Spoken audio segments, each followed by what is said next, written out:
देखते हैं बेटा नया chapter, kinetic theory of gases, जिसको हम शॉर्ट में केटीजी बोल सकते हैं, राइट। काइनेटिक का मीनिंग क्या है? काइनेटिक एनर्जी से रिलेटेड होगा, ठीक है। सबसे पहले समझ लो, अगर हमने यहाँ पे बात करनी काइनेटिक एनर्जी, और जो थ्योरी हम पढ़ रहे हैं वो थर्मल रिलेटेड है, समझ गए? तो मतलब यहाँ पे टेम्परेचर आएगा, टेम्परेचर कुछ ना कुछ इंट्रोडक्शन करेगा, क्लियर। तो काइनेटिक एनर्जी पे टेम्परेचर का क्या फर्क पड़ता है, वो सब चीजें इसमें आएगी। डन, क्लियर, गौर से समझना। अब हमने पहले पढ़ा था आई गेस कैलोरीमेट्री में कि इंटरनल एनर्जी में जाती है सबसे पहले, को चीजें पहले कहां जाती है? इंटरनल एनर्जी में। हमने यहाँ पे टेम्परेचर बढ़ाया, जैसे ही हमने टेम्परेचर बढ़ाया तो सबसे पहले क्या इफेक्ट दिखाएगा एनर्जी का? एनर्जी सबसे पहले कहां जाएगी? इंटरनल एनर्जी में। इंटरनल एनर्जी कितने टाइप की होती है? दो टाइप की। कौन कौन सी? Internal potential energy and internal kinetic energy, correct और नॉट? ठीक है। अब इंटरनल पोटेंशियल एनर्जी और काइनेटिक एनर्जी, हम यहाँ पे कुछ एजम्पशंस मानेंगे, क्लियर है? हमने कुछ एजम्पशंस मान लिए, मैं यहां लिख देता हूं।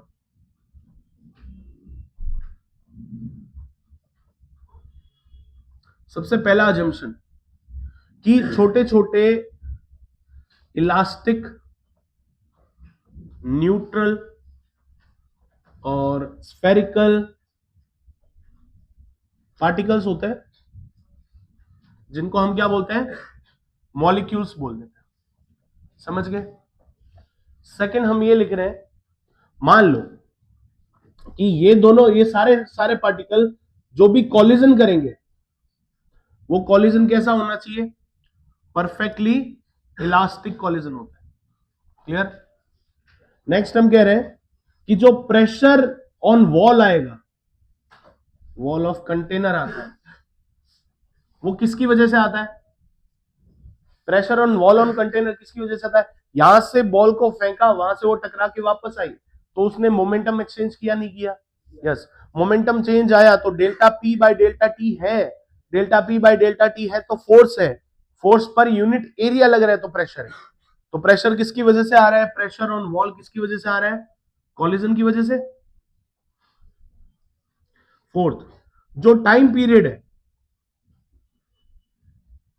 जो टाइम पीरियड है, कौन सा वाला टाइम पीरियड? टाइम पीरियड जो कांटेक्ट में है, कांटेक्ट इन कॉलिजन, वो वाला टाइम पीरियड बहुत छोटा है टू सक्सेसिव कॉलिजन के बीच में,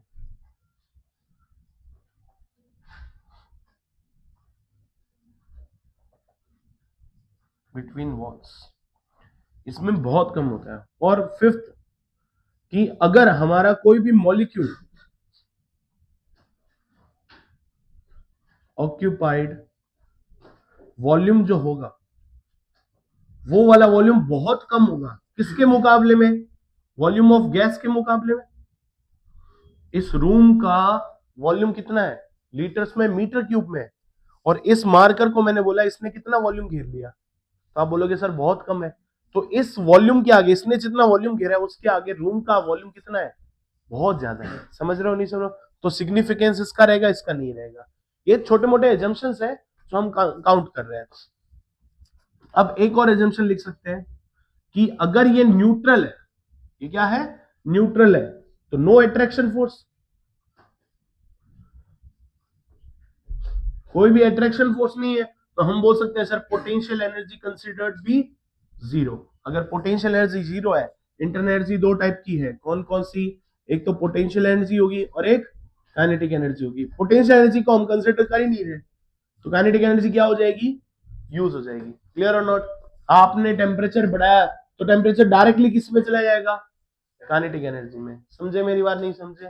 फटाफट ये नोट कर लो, ये तो हो रखा है तुम्हारे। तो अपने सीधा आ जाते हैं किसमें? आइडियल गैस इक्वेशन में आ जाते हैं। चलो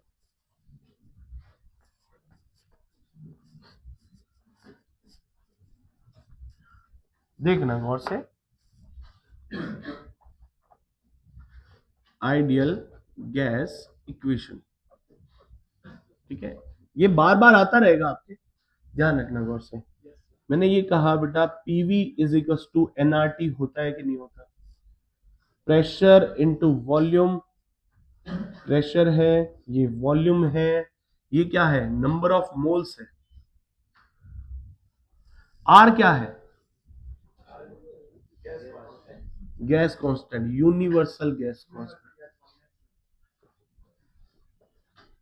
इसकी वैल्यू आप क्या लिखते हो, 8.314 जूल पर मोल केल्विन। क्लियर है, तो टेम्परेचर एब्सोल्यूट होना चाहिए, absolute temperature should be in kelvin. समझे नहीं समझे? एक तो फॉर्मेशन ये होता है कि sir PV is equal to NRT होता है, करेक्ट। दूसरा मैं लिख दूं यहां पे, गौर से देखना, PV is equal number of moles को गिवन मास पर यूनिट मॉलिक्यूलर वेट लिख सकते हैं, मॉलिक्यूलर मास इनटू आरटी।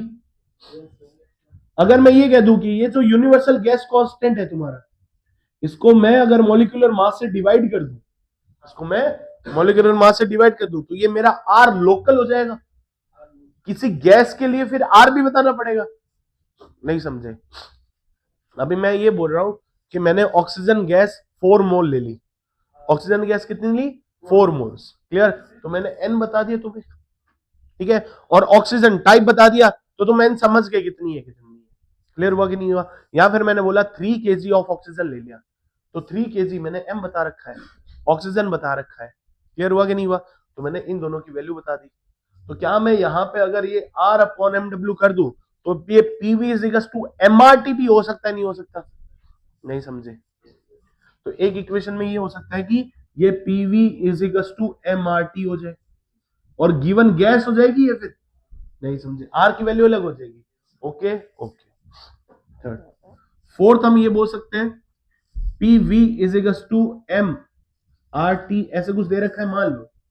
तो अगर मैं P is equal to M R T कर दूं और अपॉन वॉल्यूम ले, तो M अपॉन V क्या होता है, रो होता है। तो P is equal to rho R T हो सकता है, नहीं हो सकता? बस, तो ये फॉर गिवन गैस हो जाएगा, नहीं हो जाएगा? ऐसे हम इसके वेरिएंस पढ़ेंगे, ठीक है, कैसे चीजों को चेंज करनी, कैसे चीजों को चेंज नहीं करनी, कहां पे कौन सी इक्वेशन काम आएगी, कहां पे कौन सी इक्वेशन आएगी, आपको वहां पे चीजें चेंज करनी पड़ सकती है। क्या कर सकते हो, इसलिए कर सकते हो। अब गौर से सुनना मेरी बात, आपको सिर्फ और सिर्फ ये इक्वेशन ध्यान रखनी है। अरे भाई फिजिक्स पढ़ रहे हैं, इतना कुछ याद थोड़ी ना रखा जाता है, फिजिक्स में रट्टावाफिकेशन वाली कोई चीज भी नहीं है। क्लियर और नॉट? आप एक चीज का ध्यान रखो, इसी में चीजें चेंज करते रहो according to your question, correct और नॉट।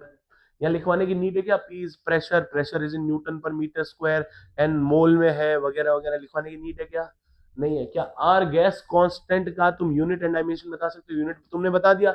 इसकी मैं अगर डायमेंशन की बात करूं तो m1L2T-2 जूल पर मोल है, तो मोल इनवर्स, केल्विन है तो थीटा इनवर्स। समझ गए नहीं समझ गए? तो भी ध्यान रखना, क्वेश्चन आ सकता है। क्लियर है? पढ़ाओ, नोट करो, फिर आगे करते हैं।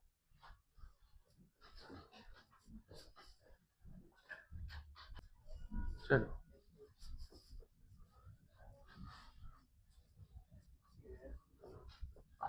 अब लिखते हैं गैस लॉस।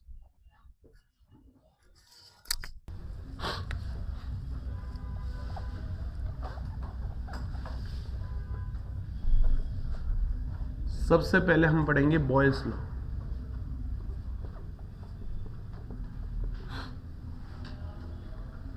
ठीक है, अगर मैं यहां पे डेफिनेशन लिख दूं, एक बार की लिख दूंगा, एक की, बाकी तीनों की आप खुद बना सकते हो। For a given mass of gas, इस लाइन का मीनिंग क्या है? चलो, for a given mass of ideal gas, तो आइडियल गैस इक्वेशन लगेगी नहीं लगेगी? लगेगी। तो PV is equal to NRT, याद है? दिमाग में ये रखो, PV is equal to NRT. मैंने बोला given mass of ideal gas, इसका मतलब एनआर मैंने गिवन कर दिया है, नहीं समझे? कर दिया। For a given mass of ideal gas if temperature is taken constant, अगर टेम्परेचर अगर कांस्टेंट हो गया, तो क्या मैं ये बोल सकता हूं कि P V is equal to constant आएगा? नहीं समझे? देख लो, एनआर तो फिक्स है, टेम्परेचर मैंने कांस्टेंट कर दिया तो पीवी कांस्टेंट आ गया। तो क्या क्या यहां से दो चीजें बोली जा सकती है, P1 V1 equal to P2 V2, और दूसरी line P is directly proportional to 1/V, correct और not? Where V is velocity, volume. Okay, जाग रहे हो मतलब? मान लो यहां पे प्रेशर ले लिया, यहां पे वॉल्यूम ले लिया, तो ग्राफ कैसा आएगा? हाइपरबोलिक, ऐसा कुछ ग्राफ आएगा। दूसरा, मान लो यहां पे P ले लिया, यहां पे T ले लिया, तो कैसा ग्राफ आएगा? यूं आएगा। अब ऊपर जाएगा नीचे जाएगा हमें नहीं पता, वो प्रेशर वेरिएंस पे डिपेंड करता है। टेम्परेचर तो कांस्टेंट है ना, नहीं समझे? अगला ग्राफ, यहां पे मान लो T है, सॉरी यहां पे वॉल्यूम है, यहां पे टेम्परेचर है, कैसा ग्राफ? अब समझे नहीं समझे? बहुत ही सिंपल है ये तो। चलो अगला करते हैं, सेकंड, सांस लो। If for a given mass of ideal gas, same है, फिर if given mass of ideal gas, NR given कर दिया। अगर मैंने बोल दिया इफ प्रेशर इज कांस्टेंट, अगर बोला pressure is equal to constant है, तो volume is directly proportional to temperature, नहीं समझे? समझ गए? तो क्या बोल लिख सकते हैं हम, V1 upon V2 is equal to T1 upon T2। होना चाहिए, नहीं होना चाहिए? होना चाहिए, क्लियर सी बात है। तो यहाँ पे PV ग्राफ कैसा आ जाएगा? P यहाँ पे, V यहाँ पे, कैसा आना चाहिए? Straight line. अरे कांस्टेंट आना चाहिए, कुछ तो ढंग का बोलो। प्रेशर कांस्टेंट है तो ये स्ट्रेट लाइन होती है कि ये स्ट्रेट लाइन होती है? ये स्ट्रेट लाइन होती है कि ये स्ट्रेट लाइन होती है? ये स्ट्रेट लाइन है। गधो, थोड़ा सा दिमाग लगाओ। तो P और V है तो ऐसा जाएगा, नहीं समझे? अगर VT ग्राफ है तो V यहां पे, T यहां पे, तो कैसा जाएगा? Straight line. ओरिजिन से दे दूं? सोच के देखो, ओरिजिन से नहीं जाएगी, क्यों?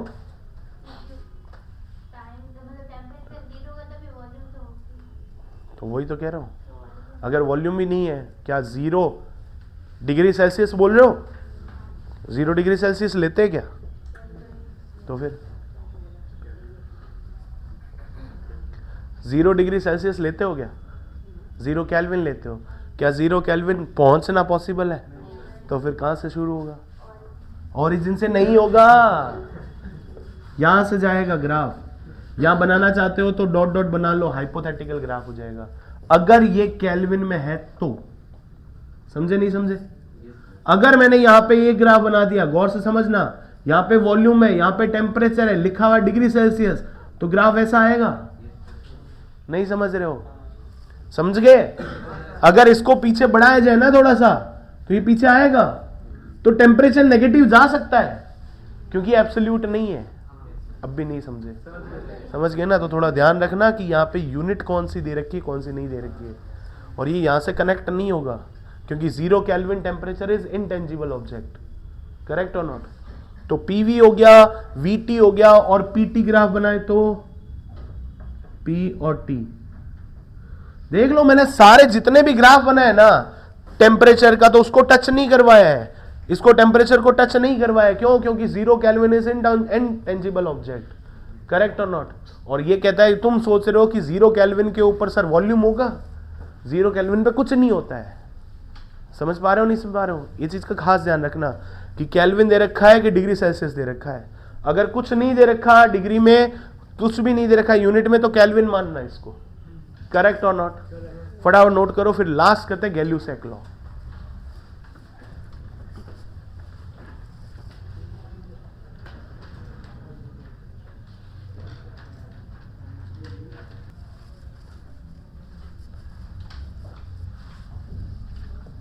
नेक्स्ट करते हैं, लास्ट लॉ है आपका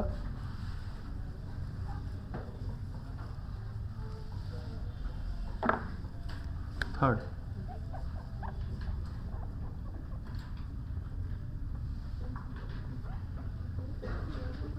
गैल्यूसेक लॉ क्या लिखोगे इसमें? For a given mass of gas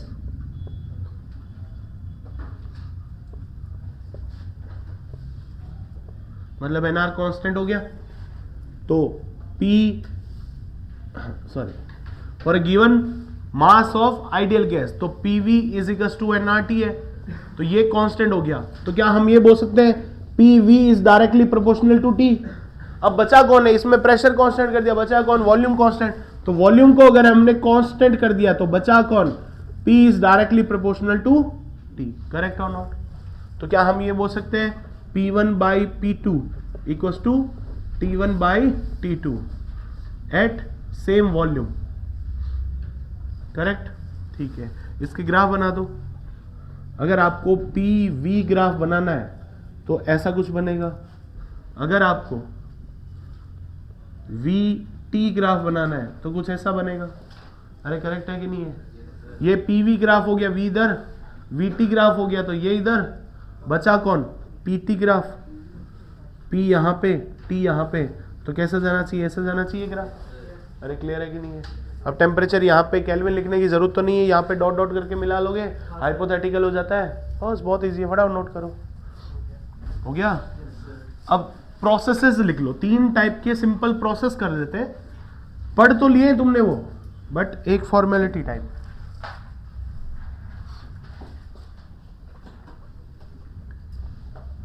process कौन कौन से होते हैं? सबसे पहला लिख लेते हैं आइसोबैरिक प्रोसेस।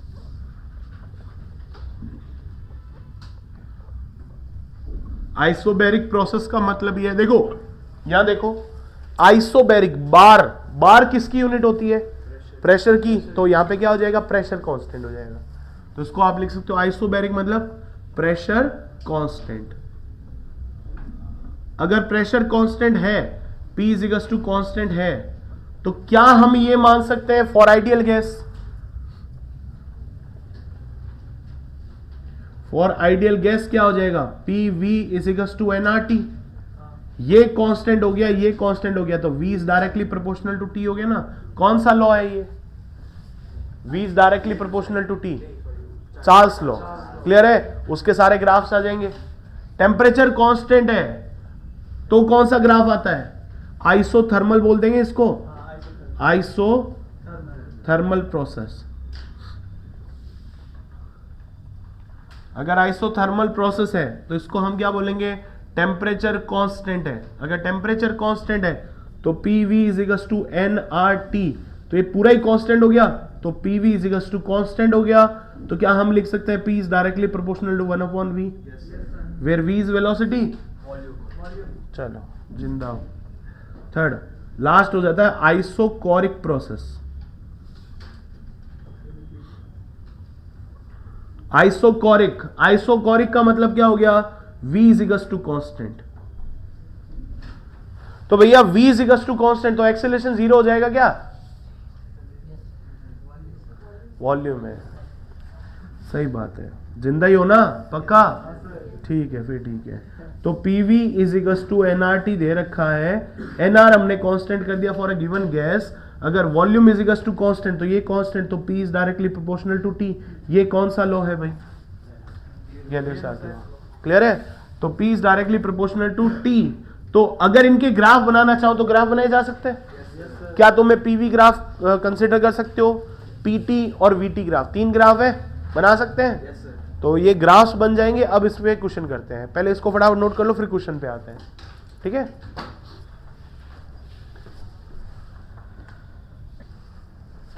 आओ क्वेश्चन करते हैं।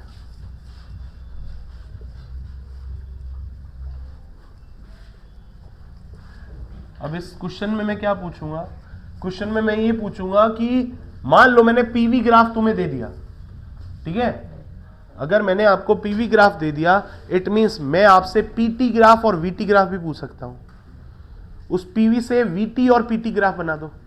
अगर आपके पास में अननोन कोऑर्डिनेट्स आ गए तो तुम सारा कुछ ही बना सकते हो। तो ध्यान रखो, बनाओ क्वेश्चन फर्स्ट। ये फर्स्ट क्वेश्चन लिखो। इसके अंदर ग्राफ दे रखा है आपका V और P भी ग्राफ दे रखा है। यहां से पहले प्रोसेस ऐसे गया, फिर ऐसे गया, ये हो गया A, ये हो गया B, ये हो गया C। इसके कोऑर्डिनेट्स है 2P0, 2V0 और अननोन। इसके कोऑर्डिनेट्स है 2P0, V0 और अननोन। इसके कोऑर्डिनेट्स है P0, V0, T0। ठीक है, ऐसे ग्राफ जा रहा है। PV ग्राफ दे रखा है। क्वेश्चन ये है मेरा कि VT ग्राफ बनाओ, इसका कैसा बनेगा। दूसरा PT ग्राफ बनाओ, कैसा बनेगा, ट्राई करो।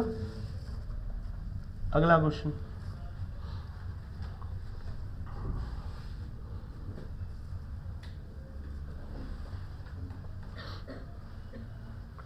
ये P है, ये V है, ये A हो गया, P0, V0, T0, ये हो गया B, ठीक है, और ये हो गया C। तो इनके कोऑर्डिनेट्स बताने तुम्हें।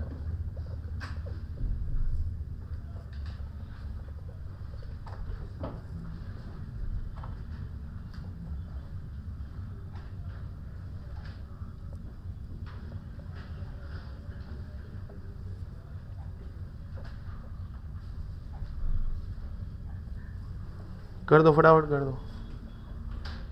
इसमें भी वही निकालना है। Second question, first VT graph बनाओ, सेकंड PT ग्राफ बना दो। हो पाएगा? चलो ये करो, फिर और देता हूं एक और क्वेश्चन। करो, चलो स्टार्ट करते हैं इसको। अच्छा ये बताओ, ये वाला प्रोसेस कौन सा है? AB प्रोसेस कैसा है? AB प्रोसेस कौन सा है? आइसोकोरिक है कि नहीं है? आइसोकोरिक प्रोसेस है। B और C कांस्टेंट कैसा है? आइसोबैरिक है। नहीं समझे? समझ गए तो फिर खत्म। तो देखो आइसोकोरिक है, ये V0 तो ये भी V0, तो pressure is directly proportional to temperature. Pressure double हो गया तो टेम्परेचर भी डबल हो जाएगा। अगर टेम्परेचर, ये आइसोबैरिक है, प्रेशर कांस्टेंट है, वॉल्यूम डबल हो गया तो टेम्परेचर भी, करेक्ट और नॉट? बहुत इजी है। अब फटाफट इसको बना सकते हैं। अब बनाए हम VT ग्राफ। पहला कैसे जाएगा? आइसोकोरिक है तो पहला ग्राफ ऐसे जाएगा, टेम्परेचर इंक्रीज और डिक्रीज, इंक्रीज, तो यहां से ऐसे जाएगा ग्राफ A से B तक। आइसोकोरिक है ना, A से B तक गया, फिर B से C तक कैसे जाएगा? देखो टेम्परेचर इंक्रीज और यहां पे वॉल्यूम भी इंक्रीज, प्रोपोर्शनलिटी में जा रहा है। आइसोबैरिक है, अगर आइसोबैरिक है तो VT ग्राफ ऐसा आता है, तो VT ग्राफ यहां से ऐसे चले जाएगा, तो ये ग्राफ ऐसे आ रहा है। करेक्ट और नॉट? ठीक है। अब इसका PT ग्राफ और बना देते हैं। इस साइड में P आ गया, इस साइड में पहले कैसे जा रहा है? आइसोकोरिक ग्राफ है। समझे नहीं समझे? अगला आइसोकोरिक है। आइसोकोरिक है तो वॉल्यूम कांस्टेंट, अगर वॉल्यूम कांस्टेंट होता है तो प्रेशर टाइम, प्रेशर और टेम्परेचर ऐसे जाता है। तो सबसे पहले ग्राफ कैसे जाएगा? A और B। अब ये ऊपर जाएगा कि नीचे आएगा, चेक कर लेते हैं। प्रेशर पहले कम था, बढ़ गया, टेम्परेचर कम था, बढ़ गया, तो बढ़ेगा ना, इंक्रीमेंट ग्राफ आएगा। तो AB ऐसे आएगा।